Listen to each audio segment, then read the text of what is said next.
ஜெயமே ஜெயமே ஜெயமே, ஜெயித்தவரால் நமக்கென்றும் ஜெயமே, இயேசு நாமத்தாலே என்றும் ஜெயமே, இனி தோல்வி நமக்கில்லை. ஜெயமே ஜெயமே ஜெயமே ஜெயமே, ஜெயித்தவரால் நமக்கென்றும் ஜெயமே, இயேசு நாமத்தாலே. ஆமென். ஜெயமே ஜெயமே ஜெயமே ஜெயமே, ஜெயித்தவரால் நமக்கென்றும் ஜெயமே, இயேசு நாமத்தாலே என்றும் ஜெயமே, இனி சந்தோஷமாய் நல்ல கையை தட்டி சொல்லுவோம். ஜெயமே ஜெயமே ஜெயமே, ஜெயித்தவரால் நமக்கென்றும் ஜெயமே, இயேசு நாமத்தாலே. ஆமென். இனி தோல்வி நமக்கு. Glory. வெள்ளம் போல சத்துரு வந்தாலும் ஆவியானவர் கொடியேற்றுவார். வெள்ளம் போல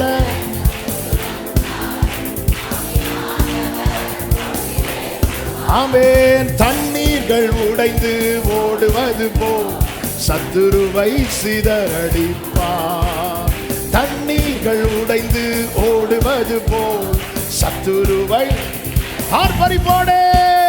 ஜெயமே ஜெயமே ஜெயமே, ஜெயித்தவரால் நமக்கென்றும் ஜெயமே, இயேசு நாமத்தாலே என்றும் ஜெயமே, இனி தோல்வி நமக்கில்லை. ஜெயமே ஜெயமே ஜெயமே ஜெயமே. Glory. ஆமென். இயேசு நாமத்தாலே என்றும் ஜெயமே, இனி தோல்வி நமக்கில்லை. ஜெயமே. மரணமே உன் கூரெங்கே, பாதாளமே உன் ஜெயமெங்கே. மரணமே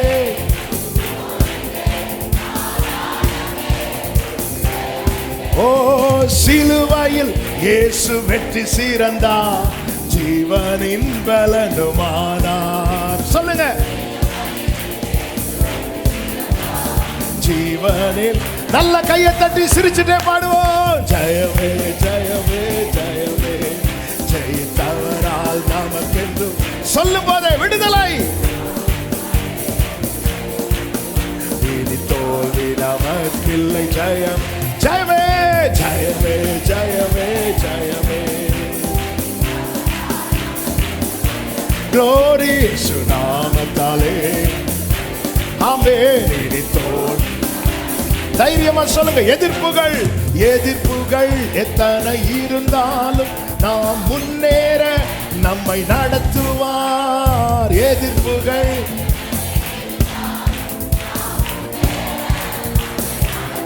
ஆமென். யுத்தத்தில் வல்லவர் பார்த்து கொள்வார், ஜெயத்தை நமக்கு தருவார்.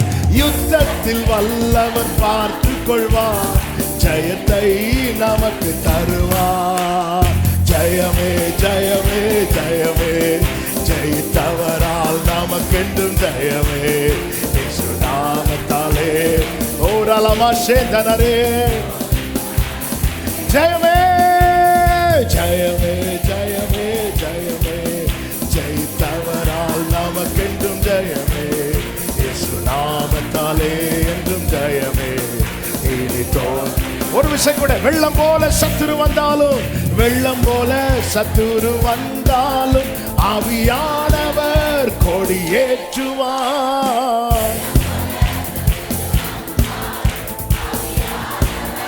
இந்த வார்த்தையை சத்தமா சொல்லுங்க. தண்ணீர்கள் உடைந்து ஓடுவது போல் சத்துருவை சிதறடிப்பார். ஆமென். Glory. நம்புறவங்க சத்தமா ஜெயமே ஜெயமே ஜெயமே ஜெயமே, ஜெயித்தவரால் நமக்கென்றும் ஜெயமே, இயேசு நாமத்தாலே என்றும் ஜெயமே, இனி தோல்வி. இனி தோல்வி இல்லை சகோதரி, இனி தோல்வி இல்லை சகோதரா. அவர் யுத்தத்தில் வல்லவர். ஆமென். இயேசு நாமத்தாலே என்றும் ஜெயமே. சொல்லுங்க. எதிர்ப்புகள் எத்தனை வந்தாலும், எதிர்ப்புகள் எத்தனை இருந்தாலும் நாம் முன்னேற நம்மை நடத்துவார். எதிர்ப்புகள்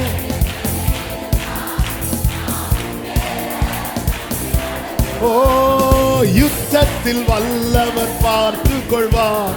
ஜெயத்தை நமக்கு தருவார். நம்புறீங்களா? ஆமென். இந்த வார்த்தையை ரிப்பீட் பண்ணுங்க.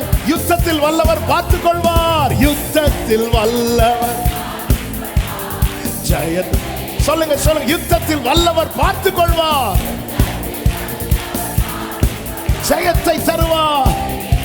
தலைக்கு மேல கையை தட்டி ஜெயமே ஜெயமே ஜெயமே, ஜெயித்தவரால் நமக்கென்றும் ஜெயமே, இயேசு நாமத்தாலே என்றும் ஜெயமே, இனி தோல்வி நமக்கில்லை. ஜெயமே ஜெயமே ஜெயமே, ஜெயித்தவரால் நமக்கென்றும் ஜெயமே, இயேசு நாமத்தாலே என்றும் ஜெயமே.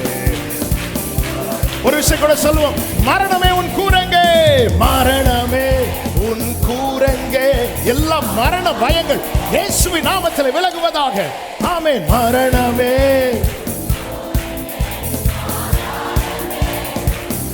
சத்தமா சொல்லுங்க. சிலுவையில் இயேசு வெற்றி சீரந்தார். ஜீவனின் பலனுமார். நம் ஜீவனின் பலன் அவர். ஹல்லேலூயா.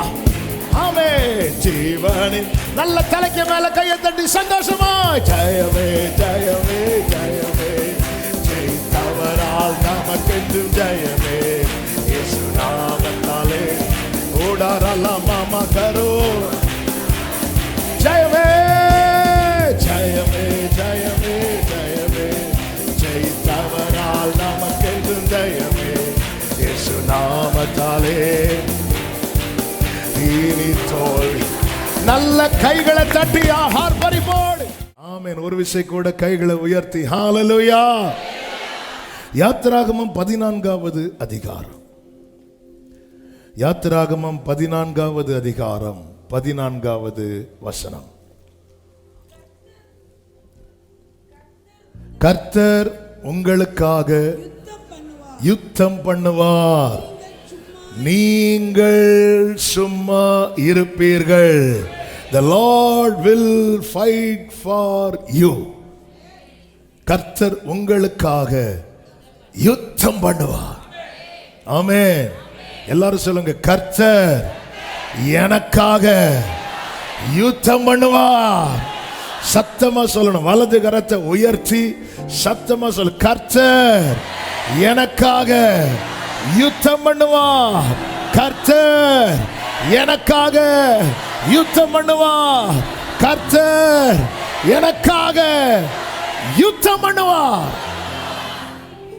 எதிர்ப்புகள் எத்தனை இருந்தாலும் நாம் முன்னேற நம்மை நடத்துவார். யுத்தத்தில் வல்லவர் ஜெயத்தை. ஆமென். யுத்தத்தில்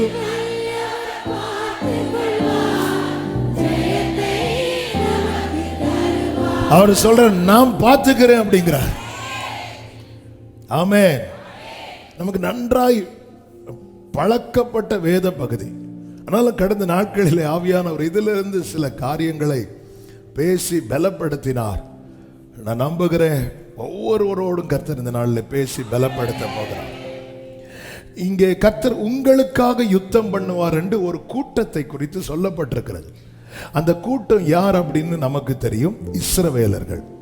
அந்த இஸ்ரவேலர்கள் யார் அப்படின்னா, இந்த இப்பொழுது சொல்லப்படுகிற இந்த இஸ்ரவேலர்கள் யார் அப்படின்னா, ஆட்டுக்குட்டியின் இரத்தத்தால் மீட்கப்பட்டு வந்த கூட்டம். அப்ப இந்த கூட்டம் யாரு? ரட்சிக்கப்பட்ட கூட்டம். எல்லாரும் சத்தமா சொல்லுங்க. ரட்சிக்கப்பட்ட கூட்டம், மீட்கப்பட்ட கூட்டம். அப்ப இரத்தத்தால் மீட்கப்பட்டவர்கள் இந்த வார்த்தை என்ன பண்ணலாம் அப்படின்னா எடுத்துக்கலாம். கர்த்தர். அதனாலதான் எல்லாரையும் சொல்ல சொன்னேன். கர்த்தர் எனக்காக யாவையும் செய்து முடிப்பார். அது அப்படிதான் உள்ள கடக்கிறதுனால அப்படி புஷ்குன்னு வந்துடும். நல்லது. அதுல என்ன இருக்கு? யுத்தமும் இருக்கு. கர்த்தர் எனக்காக யுத்தம் பண்ணுவார். மேலே எழுதி வச்சிருங்க.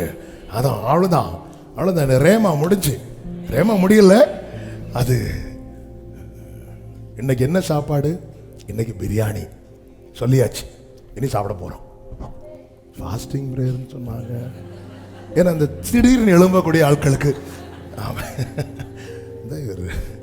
இன்னைக்கு என்ன வேர்டு சில வரும்போதே சிலர்லாம் மெசேஜ் தொடங்கினதுக்கு அப்புறம் ஸ்பீடா வந்துட்டு என்ன வார்த்தை?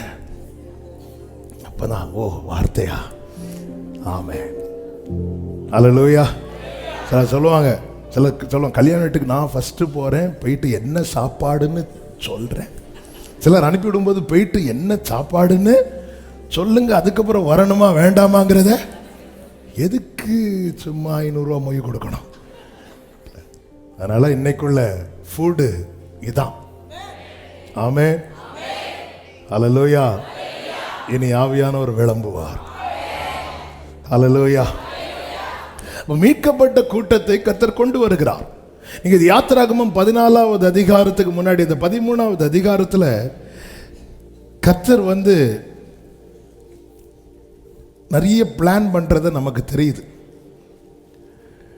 இப்போ 14வது அதிகாரம், இந்த 13வது அதிகாரத்தை டச் பண்ணிட்டு வந்துடுறேன். அதாவது 12வது அதிகாரத்தில் மீட்பு, 12வது அதிகாரத்தில் மீட்பு. 13வது அதிகாரத்தில் மீட்கப்பட்டவங்களை எல்லாம் எங்கே கொண்டு வர்றாருன்னா ஒரு மேகத்துக்கு, அதாவது அவருக்கு கீழே அவருடைய ஆளுகைக்கு கொண்டு வரார். அவருக்கு கீழே ஒருத்தங்க கொண்டு வரப்பட்டாங்கனாலே அவங்களுக்கு ஒரு புதிய துவக்கத்தை கர்த்தர் வைத்திருக்கிறார். ஆமே. அது 80 வயசான மோசையானாலும் சரி, வாலிபனான யோசுவாவுக்கானாலும் சரி, பிறந்த கை குழந்தைக்கானாலும் சரி, அவருக்கு கீழே கொண்டு வரப்பட்டாலே அங்க ஒரு புதிய துவக்கம் இருக்கிறது. அதனால எல்லாமே புதுசு. சொல்லுங்க பார்க்கலாம். நமக்கு பழசு ஒன்னே ஒண்ணுதான். யார் தெரியுமா? இந்த பார்வோன். அல்லேலூயா. அதாவது சீனியர் ஆரோனுக்கும் புதுசு, மோசைக்கும் புதுசு, காலேபுக்கும் புதுசு. காலேபெல்லாம் யூத்து. ஏன்னா காலேபுக்கு ஒரு 40 வயசு இருக்கும். அப்படி தானே சொல்லுவார். அப்போ எனக்கு வயசு 40. இப்போ கேட்காதீங்க. காலேபுக்கு வயசு 40. காலேபு யோசுவா வாலிபர்கள். எல்லாருக்குமே புதுசு, எல்லாருக்குமே புதுசு புதுசு. அதாவது ஒரு புதிய இடத்துல பில்டிங் கட்டுறது ரொம்ப ஈஸி. ஆனா இருக்கிற இடத்துல ஒரு பில்டிங் கட்டுறதுங்கிறது பெரிய சேலஞ்ச். அதனாலதான் ஆண்டவர் அறியாத வழியில கொண்டு வரார். இங்க வந்துட்டு நீங்க பாத்தீங்கன்னா முதல்ல அவர் ஒரு பிளான் பண்றார். சில காரியங்களை நல்லா புரிஞ்சுக்கோங்க. இந்த வார்த்தையை பல கன்ஃபர்மேஷனுக்கு அப்புறம் தான் ஆண்டவர் எழுத வைத்தார். நம்ம லைஃப்ல சில யுத்தங்களை செட் பண்றதே கர்த்தர் தான். God decides our course, our battle. ஏன்னா இந்த யுத்தத்தினுடைய இப்போ 14வது அதிகாரத்தில் நடக்கிற யுத்தத்தினுடைய ஃபுல் பிளானும் பண்ணது யாரு தெரியுமா? கர்த்தரும் மோசையும் அல்ல, கர்த்தர் மட்டும்தான். ஹல்லேலூயா. இப்போ கொஞ்சம் சிலருக்கு கண்ணெல்லாம் அப்படி ஓப்பன் ஆச்சு. கவனிக்கணும், நல்லா கவனிக்கணும். அந்த 1வது வசனத்தை வாசிங்க. 1-2.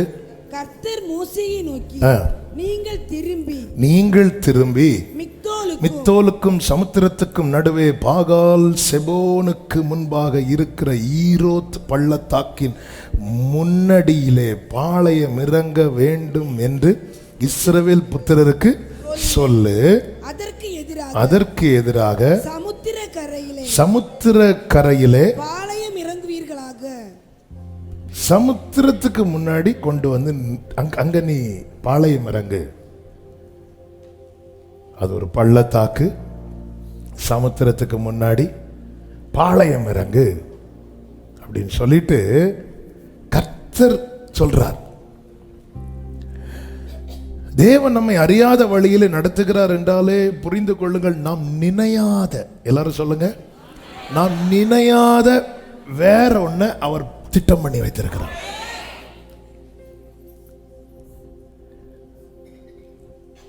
நாம் நினையாத வேறொன்றை. இப்போ இப்படி நீ பாளையம் இறங்கும் போது பார்வோன் என்ன சொல்லுவான் தெரியுமா அப்படின்னு சொல்லிட்டும் கர்த்தர் சொல்லுகிறார். அப்பொழுது பார்வோன் இஸ்ரவேல் புத்திரரை நோக்கி, அவர்கள் தேசத்திலே திகைத்து திரிகிறார்கள், வனாந்திரம் அவர்களை அடைத்து போட்டது என்று சொல்லுவான். என் வாழ்க்கையில் ஒன்றை கர்த்தர் செய்யும் போது சத்துரு என்ன சொல்லுவானோ அவருக்கு ஏற்கனவே தெரியும். பார்வோன் என்ன சொல்லுவானா, அவரால் இந்த வசனத்தை புரியும்படி சொல்றேன், இஸ்ரவேலின் தேவனால மீட்க மட்டும்தான் முடிஞ்சது, நடத்த முடியலைன்னு சொல்லுவான். ஆமென். இஸ்ரவேலின் தேவனால மீட்க மட்டும்தான் முடிந்தது, நடத்த முடியல. இன்னைக்கு ரட்சிக்கப்பட்ட கூட்டத்தை எல்லா கண்களும் பார்த்துட்டு இருக்கிறாங்க பார்வோன் சார்பாக. அப்பா, இந்த மார்க்கத்திலிருந்து இவங்க ரட்சிக்கப்பட்டுட்டாங்கப்பா, அவரால் இவங்களை ரட்சிக்க முடிந்தது, ஆனா அவரால் இவங்களை நடத்த முடியல. இப்படி பார்வோன் சொல்லுவான், சொல்லட்டும், அது அவர் சொல்ற சொல்லிட்டு போட்டோம். அவரால் இவங்கெல்லாம் ரட்சிக்கப்படுவாங்கன்னு நாங்க நினைச்சு கூட பார்க்கல. இது பெரிய சாட்சி. ஆனா அடுத்தவன் என்ன சொல்றான்னா, வாழ்க்கையில உண்டாகிற ஸ்ட்ரகிள், அடுத்த ஸ்டெப்ல கால் எடுத்து வைக்க முடியல, முன்னாக போக முடியலன்னு வரும்போது பார்வோன் சொல்றான், வனாந்திரம் அவர்களை என்ன செஞ்சு போட்டுச்சு தெரியுமா? ஆண்டவரை நம்பி போனானே வனாந்திரம் அவர்களை அடைத்து போட்டது. அவன் அப்படி சொல்லுவான். ஆண்டவருடைய பிளான் என்ன தெரியுமா? எகிப்திலிருந்து வருவது மட்டுமல்ல ஜெயம். ஒரு உண்மையான விக்டரி, உண்மையான ஜெயம் என்பது என்ன தெரியுமா? எகிப்திலிருந்து வருவது மட்டுமல்ல, மாறாக உண்மையான ஜெயம் என்பது என்னவென்றால், இன்று கண்ட எகிப்தியனை இனி என்றுமே நான் காண்பதில்லை. இதுதான் ஜெயம். இந்த பிரச்சனையை நான் இன்னைக்கு பார்க்கிறேன், இனி பார்க்க கூடாது. என் வாழ்க்கையில் ஆண்டவர் செட் பண்ற யுத்தத்தை பார்த்தீங்களா? நான் இல்லாமல் போக அல்ல இந்த யுத்த களத்தை கர்த்தர் ஏற்படுத்தினது. என்னை இதுவரை காயப்படுத்தின, பலவீனப்படுத்தின, ஒடுக்க நினைத்த, இல்லாமல் போக பண்ணும்படி எல்லா திட்டமும் போட்ட எகிப்தியனை இனி என்றைக்குமே காணாதிருக்கும்படிக்கு கர்த்தர் இந்த யுத்த களத்தை ஏற்படுத்தி இருக்கிறார்னு சொல்றவங்க ஆமென் என்று சொல்லி, என் வாழ்க்கையில் தேவன் ஒன்று செய்யும் போது சத்துரு என்ன நினைப்பான், என்ன சொல்லுவான், எல்லாமே தெரியும். இன்னைக்கு ரட்சிக்கப்பட்டு எவ்வளோ பெரிய, நீங்க தான் ஃபர்ஸ்ட் ஜெனரேஷனா இருப்பீங்க, ஃபர்ஸ்ட் ஜெனரேஷனா இருக்கிறீங்க. இன்னைக்கு ரட்சிக்கப்பட்ட எல்லாருக்கும் தான் இந்த செய்தி. ஆனா இவர்களுக்கு கர்த்தர் ஸ்பெஷலா பார்த்து சொல்லுங்கிறார். நீங்க ஃபர்ஸ்ட் ஜெனரேஷனா இருக்கிறதுனால நிறைய பேசுறாங்க. சங்கீதம் 31 தாவீது சொல்லுகிறார், அநேகர் சொல்லும் அவதூறை கேட்டேன் அப்படிங்கிறார். அநேகர் சொல்லும் அவதூறை கேட்டேன். இது அவங்க சொல்றதுக்கு முன்னாடி அவருக்கு தெரிஞ்சிருக்கு. அதாவது என் நாவில் சொல் பிறவாததற்கு முன்னே மட்டுமல்ல அவர் அறிந்தது. என்ன ஒரு இடத்துல கொண்டு விட்டு ஒரு வாசல் அவனுக்கு முன்பாக அடைக்கப்பட்டிருக்கும் போது பார்வோன் என்ன சொல்லுவான் என்றும் அவருக்கு தெரியும். அதனால அவன் சொல்லுவான், என்ன சொல்லுவான் தெரியுமா? வனாந்திரம் அடைத்து போட்டது. அதை இன்னும் புரியும்படி சொல்லணும்னா, இவர்களின் தேவனால இவர்களை மீட்க மட்டும்தான் முடிந்தது, இவர்களை நடத்த முடியவில்லை. அதனால நம்ம போய் பிடிச்சிட்டு வந்துடுவோம். நம்ம போனா வந்துருவாங்க. நம்ம போய் பிடிச்சிட்டு வந்துடலாம், நம்ம போனா வந்துடுவாங்க. ஏன்னா அவங்க அந்த இடத்துல அவன் சொல்றான் பாருங்க, தேசத்திலே திகைத்து திரிகிறார்கள், வனாந்திரம் அவர்களை அடைத்து போட்டது. மீட்கப்பட்ட பிறகு இப்படி ஒரு நிலையில நீங்க இருக்கிறீங்கன்னா அந்த இடத்துல கர்த்தர் ஒரு யுத்தத்துக்கான பிளாட்ஃபார்மை செட் பண்றார். இதான் கர்த்தர் தீர்மானிக்கிறார். 5 காரியங்கள் இன்னைக்கு பேசணும்னு ஆவியானவர் காண்பித்தார். எப்படி பேச போறேன்னு தெரியல. ஆனா இந்த காரியத்தை நல்லா புரிஞ்சுக்கணும். இந்த பிளாட்ஃபார்மை, இது ஒரு யுத்த களமா? இது யுத்த களம் கிடையாது ஆக்சுவலா. ஆனா கர்த்தர் அதை செட் பண்றார். செட் பண்றார். அதிகாரம் உள்ளவங்க செட் பண்ணலாம்ல, திடீர்னு செட் பண்ணலாம், நினைச்சா செட் பண்ணலாம். இப்போ கூட ரீசெண்டா ஒரு பெரிய ஒரு பணக்காரருடைய மகனுடைய திருமணம் நடந்துச்சு மும்பையில், ஒரு குறிப்பிட்ட இடத்துல. அந்த இடத்துல எல்லா நாட்டில இருந்து ஜனங்க வர்றதுக்காக டெம்பரரியா ஒரு இன்டர்நேஷனல் ஏர்போர்ட்டே என்ன பண்ணிட்டாங்க, செட் பண்ணிட்டாங்க. பவர் இருந்தா ஒரு மனிதனே எல்லாவற்றையும் செட் பண்ண பார்க்கிறான். சர்வ வல்லவர் எல் ஷடாய் செட் பண்றார்.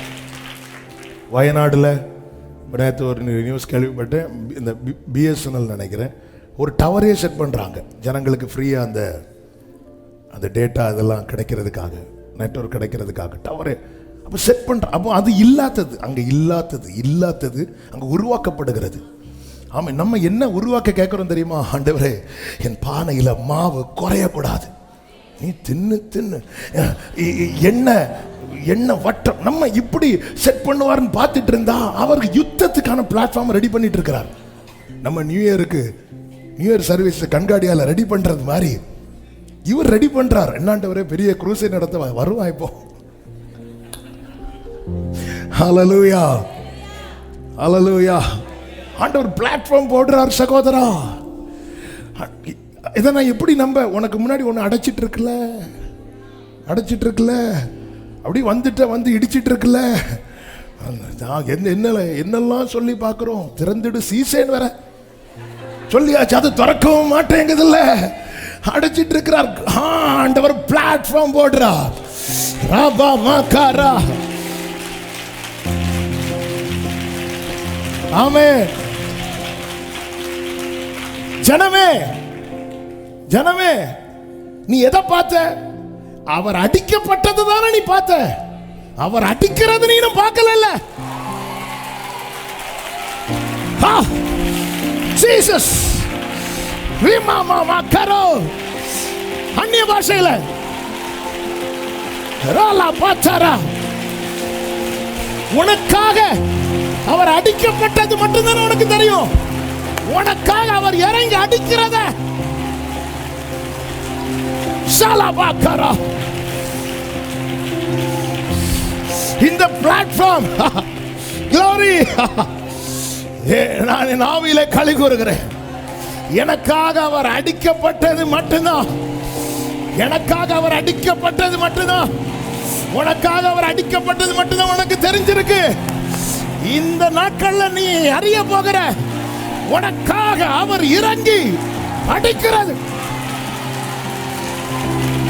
கர்த்தர் உங்களுக்காக யுத்தம் பண்ணுவா. நீங்கள் சும்மா இருப்பீர்கள்.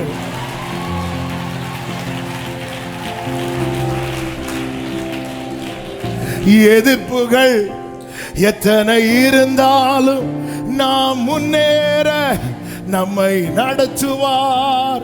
யுத்தத்தில் வல்லவர் ஜெயத்தை.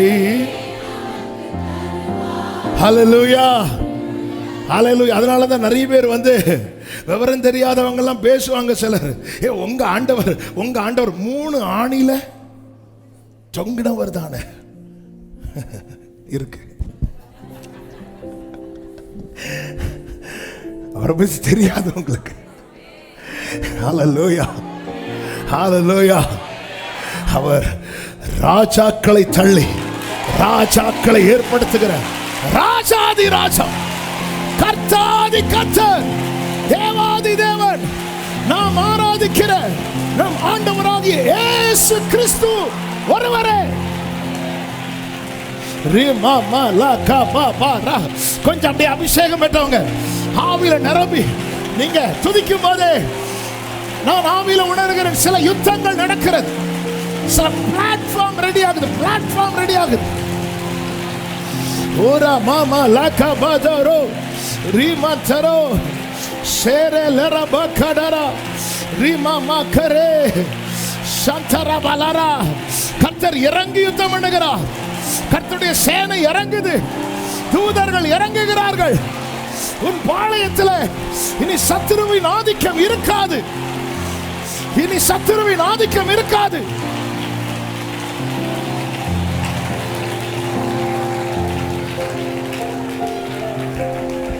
Glory. அதனாலதான் காட்ஸ் பிளானை வந்து சத்துருவுக்கு புரிஞ்சிக்கவே முடியாது. அவன் கீழே ஜனங்க எப்படி இருக்கிறாங்க, இப்போ அவங்க முன்னாடி இதை பார்த்து தான் பேசிட்டு இருக்கிறான். ஆண்டவர் பார்வோன் எதை பார்த்து பேசுறான் தெரியுமா? நீ இப்போ இருக்கிற நிலைமையை பார்த்து பேசிட்டு இருக்கிறான். நீ எதை பார்த்து பேசணும் தெரியுமா? அங்க பார்த்து பேசிட்டு இருக்கணும். அவர் போடுற திட்டத்தை பார்த்து பேசிட்டு இருக்கணும். அதனாலதான் மீகா 4வது அதிகாரம் அதனுடைய 11-12 வசனங்களிலே சீயோன் தீட்டுப்படுவாளாக, எங்கள் கண் அவளை காண்பதாக என்று சொல்லி அநேக ஜாதியார் உனக்கு விரோதமாய் கூடியிருக்கிறார்கள். சீயோன் தீட்டுப்படுவாளாக, எங்கள் கண் அவளை காண்பதாக, அவ கஷ்டப்படுறத, அவ இல்லாம போறத எங்கள் கண் காண்பதாக என்று சொல்லி. ஏன் சீயோன் தீட்டுப்படுவாளாக? சீயோனை அவர் விரும்பி தெரிந்தெடுத்திருக்கிறார். என கேட்கிற அன்பு சகோதரா சகோதரி, உன்னை விரும்பி, எப்படி ஆண்டவர் உங்களுக்கு என்ன பிடிச்சிட்டுப்பா, அவ்வளவுதான். விரும்பி தெரிந்தெடுத்திருக்கிறார். ஆனா இன்னைக்கு நீ இருக்கிற நிலைமையை பார்த்து நிறைய பேர் அவ கஷ்டப்படுறத, ஒருவேளை உடன்பிறப்புகள் கூட அப்படி நினைக்கலாம். ஆண்டவர் போன நீ கஷ்டப்படு காண்பார்களாக என்று சொல்லி உனக்கு விரோதமாய் அநேக ஜாதியார் கூடியிருக்கிறார்கள். அடுத்த வசனம், ஆனாலும் அவர்கள் கர்த்தருடைய நினைவுகளை அறியாமலோ அவருடைய யோசனையை உணராமலும் இருக்கிறார்கள். ஆண்டவருடைய பிளானே வேற. அதனால பார்வன் கீழே பார்த்து பேசுறான். தேவ பிள்ளைக்கு திட்டம் கீழே போடப்படவில்லை, மேல போடப்படுகிறது. ஹல்லேலூயா. எனவேதான் இயேசு கிறிஸ்து ஜெபிக்க சொல்லிக் கொடுக்கிறார், உம்முடைய சித்தம் பரலோகத்தில் செய்யப்படுவது போல. ஹல்லேலூயா. எனவேதான் சிறையிருப்புகளுக்குள் இருந்த எசேக்கியேல் வானங்கள் திறக்கப்பட்டிருப்பதை கண்டான் என்று சொல்லப்பட்டிருக்கிறது. எசேக்கியேல் 1:1-2 வசனங்களை வாசியுங்கள். எசேக்கியேல் தீர்க்கதரிசன புஸ்தகம் 1வது அதிகாரம் 1வது வசனம். 30ஆம் வருஷம் 4ஆம் மாதம் 5ஆம் தேதியிலே நான் கேபார் நதி அண்டையிலே சிறைப்பட்டவர்கள் நடுவில் இருக்கும். இப்போ சிறைப்பட்டவர்கள் நடுவினா 4 பக்கம் எந்த நிலை? அடைக்கப்பட்ட நிலை. அப்படி இருக்கும்போது எல்லாரும் சொல்லுங்க, சம்பவித்தது என்னவென்றால், அப்போ இப்படி ஒரு அடைக்கப்பட்ட நிலையில கொண்டு வந்து விட்டார்னாலே இனி ஒன்னும் நடக்காதுன்னு இல்ல, இனிதான் மேட்ரே, மெயின் மேட்ரே இனிதான் இருக்கு. சம்பவித்தது என்னவென்றால் வானங்கள் திறக்கப்பட நான் தேவ தரிசனங்களை கண்டேன். அப்போ என்ன, ஒரு அடைக்கப்பட்ட நிலையில கொண்டு வந்து விட்டார்னாலே மேல ஓபன் ஆயிட்டுன்னு அர்த்தம். ஹல்லேலூயா. அந்த 4 வாலிபர்கள் ஒரு திமிர்வாதக்காரனை சுமந்து கொண்டு வரும்போது வீடு மேல எப்போ ஓபன் ஆச்சு தெரியுமா? 4 பக்கமும் அடைக்கப்பட்டு, 4 பக்கம் அடைக்கப்பட்டது வீடு டாப்பே ஓபன் ஆகும் போது ஏன் அங்க ஓபன் ஆச்சு தெரியுமா? மேல இயேசு உள்ள இருந்தார். இயேசு இருக்கிறார். என் வாழ்க்கை பயணத்தில் இயேசு இருந்தா இங்க அடைக்கப்பட்டிருந்தாலும் அங்க திறக்கப்படும். ஹல்லேலூயா. நீ அடைக்கப்பட்ட சூழ்நிலையை குறித்து அழுதுட்டு வந்த, நீ போகும்போது திறக்கப்பட்ட வானத்தை குறித்து நீ களி கூர்ந்து போக போகிறாய்.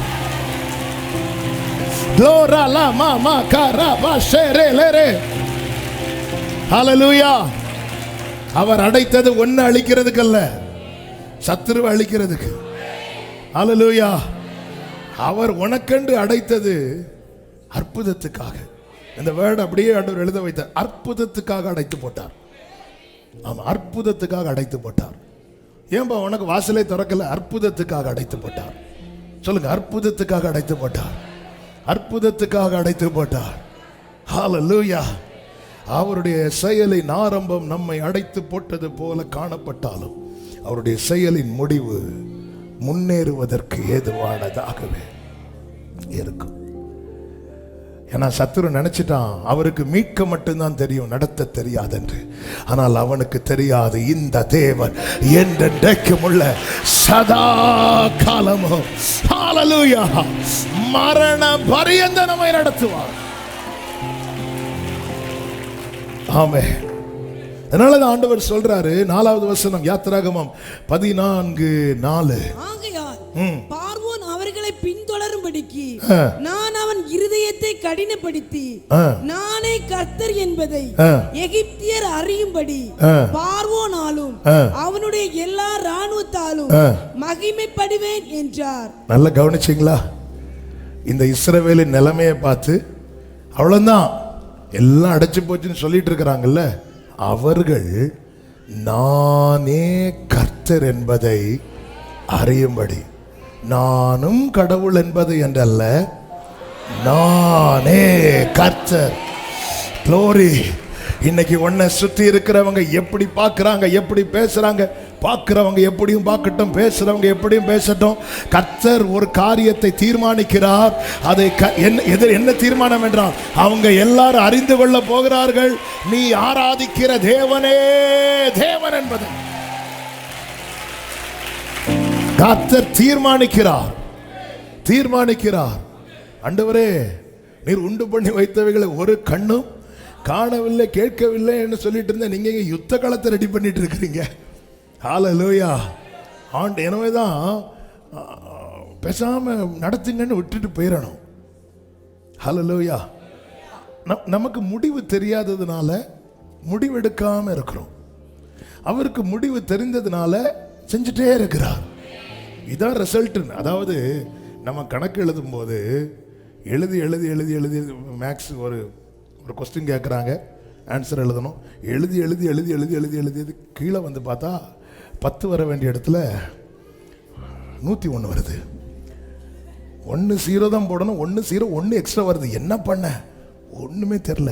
ஃபார்முலா கரெக்டு, அது கரெக்டு, நமக்கு எல்லாமே கரெக்டுன்னு தோணும். திருத்துறவங்களுக்கு தான் தெரியும் எங்க தப்பு இருக்குன்னு. ஆனால் ஆண்டவருடைய கணக்கு அப்படி இல்லை. கொஸ்டின் இருக்கு, கீழே ஆன்சரையும் ரிசல்ட்டையும் எழுதிட்டு இடையில அதுக்கப்புறம் ஃபில் பண்ணுவார். ஆண்டவருடைய கணக்கே வேற. ஏன்னா முடிவை எழுதிட்டாரு. ஆமென். சகோதரி, இந்த காரியம் எப்படி முடியும், எங்க போய் முடியும், எல்லாம் அவருக்கு தெரியும். ஹல்லேலூயா. சகோதரன், உன் முடிவை எழுதிட்டாரு. அதனாலதான் உடைக்கப்பட்ட பாத்திரம் போல் இருந்த போதிலும் தாவீது சொல்லுகிறார், என் காலங்கள் என்னை உடைக்க நினைக்கிற சத்துருவின் கையில் அல்ல, என்னை உருவாக்குகிற கர்த்தருடைய கையில் இருக்கிறது. அவர் தீர்மானித்துட்டு சும்மா இருக்க மாட்டார். என் ஆண்டவர் பிளான் போடுறது வரதான் அமைதியா இருக்கிறது போல பிளான் போட்டுட்டாருன்னா ஆண்டவருக்கு சும்மா இருக்க முடியாது. அல்லேலூயா. அதனாலதான் உன்ட்ட ஏதாவது திட்டம் இருக்கா? மோசே, உன்ட்ட திட்டம் இருக்கா? திட்டம் இருந்தா எப்படி முறையிட்டு இருப்பியா? திட்டம் இல்லைல்ல, நீ சும்மா இரு. என்கிட்ட திட்டம் இருக்கு, நான் சும்மா இருக்க மாட்டேன். அல்லேலூயா. உன்னை குறித்து உன்ட்ட பிளான் இருக்கா? நம்ம கிட்ட ஒண்ணு இல்லாததுனால தானே உட்கார்ந்து இருக்கிறோம். திட்டம் இருக்கா? இல்ல, நீ சும்மா இரு. ஆண்டவரே, நீங்க என்கிட்ட பிளான் இருக்கு, நான் சும்மா இருக்க மாட்டேன். ஒரு போவாசே ரூத்துக்கு கொடுத்த பிராமிஸை நிறைவேற்ற இளைப்படையாமல் செயல்படுவான் என்றார். ஹல்லேலூயா. இப்பொழுது அவர் 2வது செயல்படுத்துகிறார். அதுதான் 8வது வசனம். கர்த்தர் எகிப்தின் ராஜாவாகிய பார்வோனின் இருதயத்தை கடினப்படுத்தினார், அவன் இஸ்ரவேல் என்ன செய்யறாரா? நீங்க இந்த அந்த சரித்திரம் நம்ம பைபிள்ல படிக்கும்போது ஃபர்ஸ்ட் அவன் கடினப்படுத்தினான் இருக்கும். கடைசியில் எப்படி ஆயிட்டு தெரியுமா? அவன் சும்மா இருந்தாலும் இவர் இருக்க மாட்டேங்கார். அவன் ஆண்டவரே, அப்ப அவன் சும்மா தான் இருந்தான், அவன் சும்மா தான் இருந்தான். நீ ரட்சிக்கப்பட்டு வெளியே வந்ததும் சரி, கழுதை போட்டு அவன் விட்டான். ஆனா அவர் அப்படி விடக்கூடாதவளை கர்த்தர் அவன் இருதயத்தை கடினப்படுத்தினார். ஏன்? அவனை விட்டுருக்கலாம்ல. என் ஆண்டவர் அலங்காரத்துக்கு என்றோ சும்மா என்றோ ஒரு வார்த்தையும் பேச மாட்டான். ஆண்டவர் சொல்ற, அவன் என் கண்ணை குத்திட்டான்டார். எப்படி ஆண்டவரை சொல்றீங்க? உன்னை தொடுகிறவன் என் கண்ணில் கை வச்சுட்டான். எப்படிங்க இருக்கும்? கண்ணுக்குள்ளேயே எப்படி இருக்கும்? ஹல்லேலூயா. ஆண்டவர் அப்படிலாம் எனக்கு விட முடியாது. அவன் ஹல்லேலூயா கடினப்படுத்தினார். ஏன்னா அவன் இன்னும் என்ன நினைச்சிட்டு இருக்கிறான் பாருங்க. அவன் இஸ்ரவேல் புத்திரரை பின்தொடர்ந்தான். இஸ்ரவேல் புத்திரர் பலத்த கையுடன் புறப்பட்டார்கள். இப்போ 2 கூட்டத்தை கர்த்தர் புறப்பட பண்ணுகிறார். இந்த பார்வோன் எப்படி புறப்பட்டான் பாருங்கள். 5வது வசனத்தில் நான் வாசிக்கிறேன். ஜனங்கள் ஓடி போய் விட்டார்கள் என்று எகிப்தின் ராஜாவுக்கு அறிவிக்கப்பட்ட போது, எப்படி அறிவிக்கப்பட்டது தெரியுமா? ஆனா ஜனங்கள் எப்படி புறப்பட்டார்கள்? பலத்த கையுடன். ஆனாலும் பார்வோன் கூட்டம் என்ன சொல்லிட்டு இருக்கு? அவங்க ஓடிட்டாங்க. இன்னைக்கும் அதாவது அவங்களுக்கு அந்த மதிப்பை கர்த்தர் காட்டி கொடுக்கணும். ரட்சிக்கப்பட்டவனை இன்னைக்கும் பார்வோன் கூட்டம் கோழைன்னு தான் நினைச்சிட்டு இருக்கு.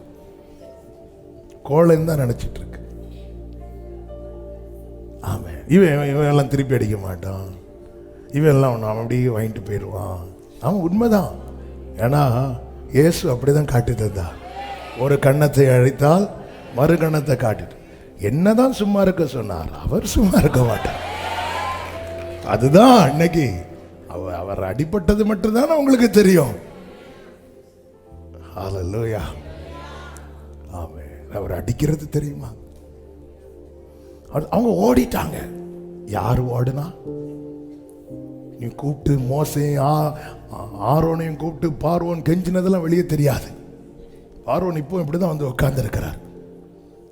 உடனே மனம் வேறுபட்டு அடுத்த வார்த்தையை பாருங்க.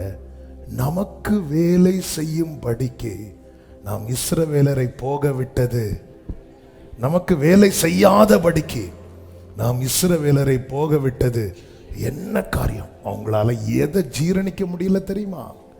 இவர்களுக்கு மேல அவர்கள் போகிறத ஜீரணிக்க முடியல. நேற்று நைட்டு ஈவினிங் பிரேயர்ல இதுதான் ஆண்டவர் பேச வச்சாங்க மாலை கூட்டத்தில். அதாவது இஸ்ரவேல் ஜனங்கள் எகிப்துக்குள்ள போகும்போது 70 பேரா போறாங்க. 70 பேர். அங்க யோசேப்பு குடும்பம் ஒரு 4-5 பேர் வைங்களேன், ஒரு 70-75 பேர் கூடி போனா ஒரு 80 அல்லது 100னே வச்சுக்கோங்க.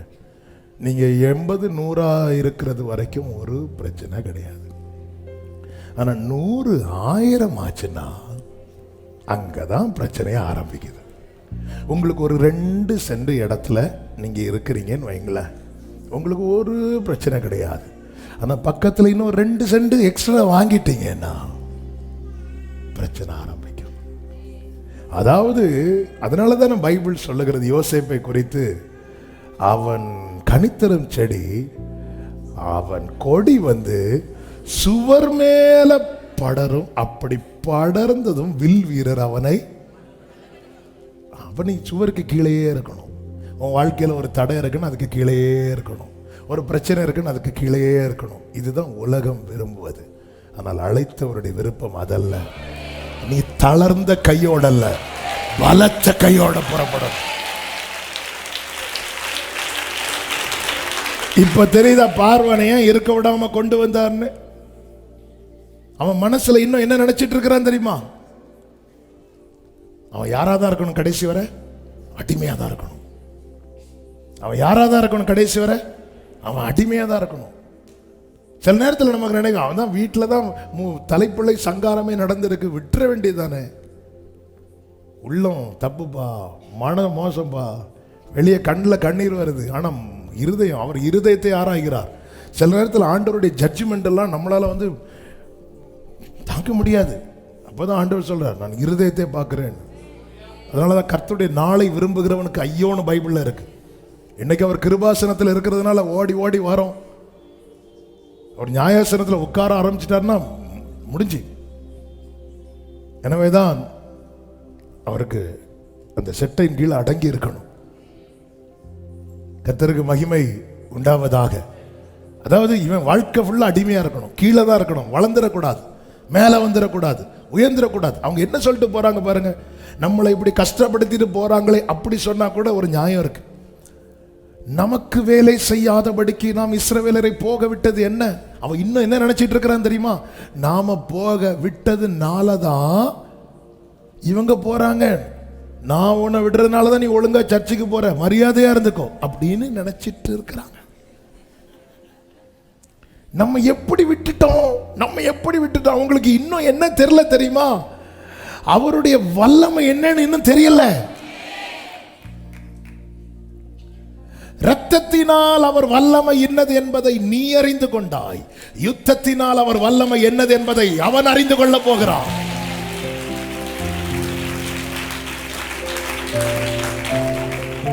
இரத்தத்தினால் அவர் வல்லமை இன்னது என்பதை நான் அறிந்து கொண்டேன், யுத்தத்தினால் அவர் வல்லமை இன்னது என்பதை சத்துரு அறிந்து கொள்ள போகிறார். அவர் யுத்தத்தில் வல்லவர். அவர் இரத்தத்தினாலும் நன்மை, யுத்தத்தினாலும் நன்மை. யுத்தமா வேண்டாம் ஆண்டவரே. அல்லேலூயா, அல்லேலூயா, ஆமென். செயல்படுத்துகிறார். அழைக்கப்பட்டவனை அடிமைப்படுத்துவது சத்துருவின் நோக்கம். ஆனால் ஆண்டவர் அதை விடாமல். ஏன்னா நேற்று இரவு அந்த வார்த்தை ஆண்டவர் சொல்ல வைத்தாங்க. ஏன் வெள்ளம் போல வரானா? வெள்ளம் வருது தெரியும்ல. இப்போ வந்து இல்லை வயநாடுல எப்படி வந்துச்சு, கண்ணு மூடி திறக்கிறதுக்குள்ள எல்லாம் முடிஞ்சு போனது போல இப்படிதான் வரும். இந்த காட்டாற்று வெள்ளம்னு சொல்லுவாங்க தெரியுமா? அது சிம்பிளா வர்றது மாதிரி இருக்கும். இந்த அருவியில் கொஞ்சம் தண்ணி பாயிறது மாதிரி இருக்கும். இப்போ ரீசெண்டாக கூட எங்கே குற்றாலத்தில் அதில் கூட ஒரு ஆளை கூட அடிச்சுட்டு போயிட்டு அந்த வீடியோ கூட இருக்கு. திடீர்னு மக்கள்லாம் ஓடுறாங்க. ஏன்னா வந்துட்டுனா ஏன் இவ்வளோ வெறியா வரா சத்துரு? ஏன் வெறிய வர? நேற்று காலையில் ஆண்டவர் இதுதான் ஏண்டவர், இவன் ஏன் சத்துருக்கு ஏண்டவர் இவ்வளவு கடுப்பு உங்களுடைய பிள்ளைங்க மேலே இவ்வளோ வெறிய வரான்? அப்போ தான் ஆண்டவர் அழகாக பேசினார். ஏன் தெரியுமா? அவன் நினச்சது ஒன்றுமே உன் லைஃப்பில் நடக்கலையா? அவன் எதையோ நினச்சான், அவனுக்கு இப்படி செய்யணும் அப்படி செய்யணும்னு. அவனால் செய்ய முடியாத அந்த, அதனால தான் பாருங்க இந்த பார்வோன் கூட அவன் தேசத்தில் வாதைகள்லாம் வருது. அவனுக்கு இந்த வாதையும் நிற்கணும், இந்த இஸ்ரவேலரும் நமக்கு அடிமையா இருக்கணும். அவன் என்னெல்லாம் திட்டம் பண்ணான் தெரியுமா? முதல்ல உன் தேவன் யாரு, கிளம்புன்னு சொல்லிட்டு மோசையை துரத்தி விட்டான். இனி ஒரு வாட்டி நான் அவனை பார்த்தேன்னா இப்படி விட்டவ இப்போ மெதுவாக மோசையை கூப்பிட்டு சொல்றாரு. யாத்திராகமம் 2:25 நீங்கள் போய் உங்கள் தேவனுக்கு தேசத்தில் தானே பலியிடுங்கள் அப்படிங்கிறான். எதுக்குப்பா அங்கே இங்கேயா போயிட்டு, இங்கேயே பலியிடு. அதாவது என்ன அர்த்தம்னா, நீ ஆராதிச்சுக்கோ, ஆனால் எங்கே தான் இருக்கணும்? எகிப்தில் தான் இருக்கணும். நீங்க பாவத்தில் இருந்து பாவத்தில் அடிமையா இருந்து நீங்கள் ஆராதிக்கிறதுக்கு சத்துரு தடைய பண்ண மாட்டான். சிலர் இருப்பாங்க தெரியுமா, கடமைக்கு சர்ச்சைக்கு வருவாங்க, வாயில சைலன்சர் வச்சிருப்பாங்க. அதாவது எங்கிருந்து புகை போகனே தெரியாது. இவங்களெல்லாம் அவன் கண்டுக்கவே மாட்டான். சிலர் வருவாங்க சர்ச்சில் வந்து இங்கேயும் ரசம் குடிப்பாங்க. இவங்கெல்லாம் எந்த ஜெபத்துக்கு வர்றதுக்கும் அவனுக்கு தடையே கிடையாது. பெருசா சாட்சி வேற பாரு, அவங்க எல்லாம் ஒரு ஜெபத்துக்கு வரல, நாங்களாம் எல்லா ஜெபத்துக்கும் வந்து. அவன் கண்டுக்கவே மாட்டான், அவன் வண்டியில டிராப் பண்ணிட்டு போவான். நீ தேசத்திலே பலியிடு. ஒரு பார்வோனே மீட்டிங்க்கு ஸ்பான்சர், நீ தேசத்துல பலியிடு. மோசே சொல்லிட்டாரு, நான் ஆராதிக்கும் போது என் மேல சிங்காசனத்துல பார்வோன் இருக்க கூடாது, நான் ஆராதிக்கும் போது என் மேல சிங்காசனத்துல அவர் மட்டும்தான் இருக்கணும். எகிப்துல பலியிட்ட சீஃப் கெஸ்ட் யாரு? அப்புறம் அவருக்கு ஒரு பொய்யாடைய இது, அது பொய் தான், அதை தூக்கி போடணும். ஆராதிக்கும் போது என் மேல யார் சிங்காசனத்தில் இருக்கிறார்? எகிப்திலிருந்து ஆராதித்த பார்வோன் இருப்பான், எகிப்தை விட்டு ஆராதித்தால் மேக ஸ்தம்பத்தில் கர்த்தர் இருப்பார். நம்ம என்ன நினைச்சிட்டு இருக்கிறோம்? நம்ம ஆராதனை காயின் ஆராதனை மாதிரி ஆயிடக்கூடாது. சபையை ரொம்ப கவனமா இருக்கணும். நான் 30 நாள் ஃபாஸ்டிங் பிரேயர்ல உக்காந்துட்டு நான் இன்னும் எகிப்துக்குள்ளதான் இருக்கிறேன்னா, பார்வோன் நல்லா இருந்து போவோம், பாட்டு நல்லா இருந்து பாவம், ஜெபம் நல்லா இருந்து. பாபிலோன்ல இஸ்ரவேலருடைய பாட்டுக்கு தடை கிடையாது, பாடாதது தான் பிரச்சனை. நீ ஏன் பாடாம இருக்கிற?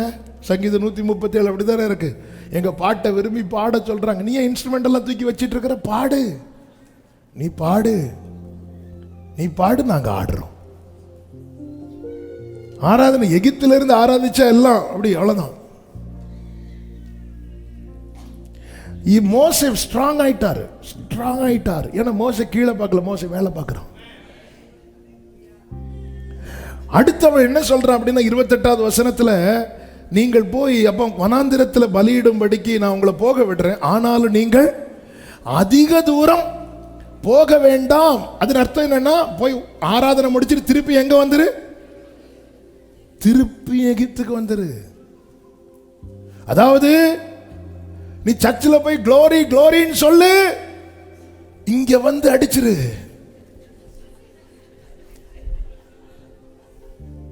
நீ திருப்பி வந்துரு.